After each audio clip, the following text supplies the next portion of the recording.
job, Carol. There you go.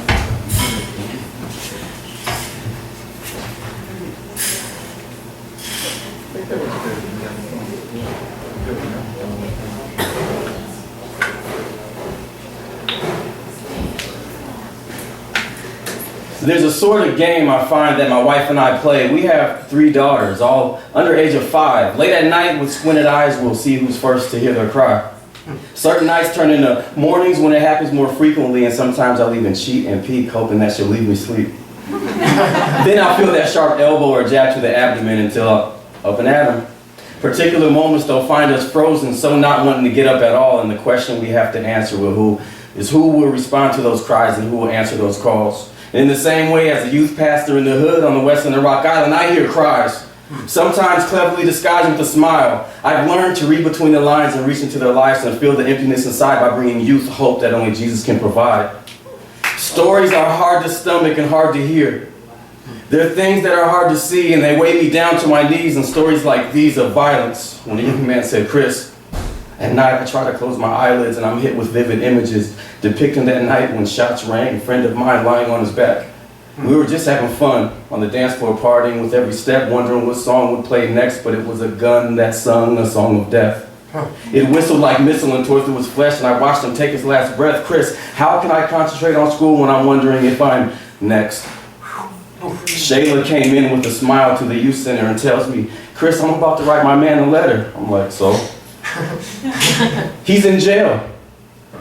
Isn't he the teen that used to come here and play ball?"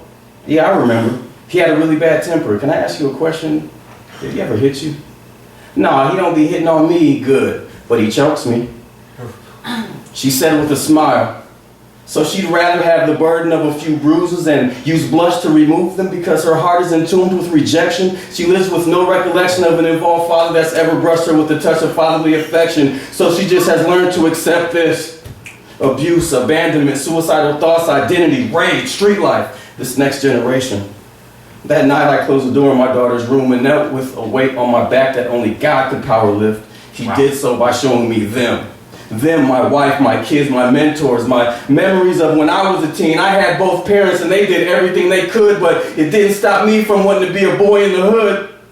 My American Idol became gangster disciples, vice lords were our rivals, but deep down, I didn't really want to be a boy from the hood. I was a scared boy trying to understand manhood. Mark Drake, Tom Seberg, Dave Bennett, Raphael Wilson, Steve Girardi, Professor Kim Budd, and Keith Crispin. Without them, I wouldn't know my wife or my children.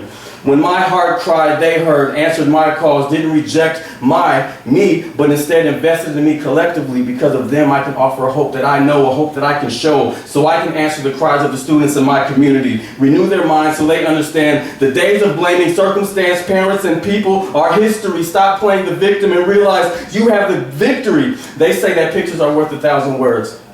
And in this poem, I keep hoping that that words I've spoken would help you not to just see pictures often shattered and broken. Without brokenness, we can't be made whole. Our Creator paints us all into portraits of hope.